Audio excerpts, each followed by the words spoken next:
went our two brothers and one sisters. My elder brother is a graduate and also working in a firm. All others except me are college students. I am the youngest of them all and the apple of my mother's eye. The head of our family is my father. His word is law for all. But he is always reasonable and just. He never imposes anything on any member unless he convinces him. He, along with my mother, makes all purchases. He gets up early and brings vegetables from the market so that he may get ready for the office in time. He is very particular about punctuality. He expects this from all of us. He is kind and liberal. My mother has much to do. She does get the cooperation and help of my sisters, but she has to do the major part of household work.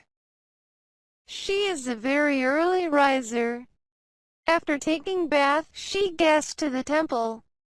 She starts preparing breakfast at 7 a.m. because I go to school at 7:30 a.m. Up to 9 she has to prepare it for Papa and brother. Then follow other activities: washing clothes, cleaning utensils in the house. She believes in doing every work with her own hands. She does not depend on the cook or the maid. She is a lady of lovable nature. She is somewhat conservative but not narrow-minded. She is strong and courageous and commands respect with Papa.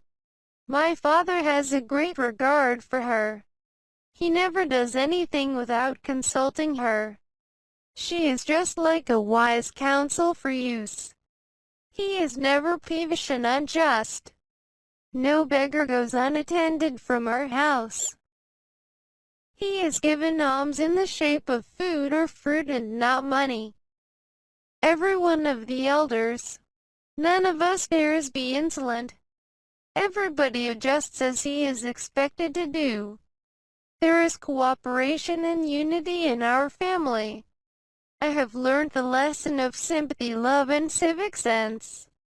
In a way, my family is the first school of civic sense for my family is the first school of civic sense for my brothers and sisters. Once in a week, all the members sit together and talk about certain things concerning the house and life in general.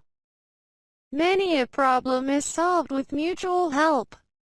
In this we have the least botheration and inconvenience in life. We lead a very smooth and peaceful life. If never any one of the members falls ill, he is nursed and served so carefully that he recovers soon. It is my great fortune to have been born in such a family. I wish and pray India to love such ideal and true families as may make democracy a real success.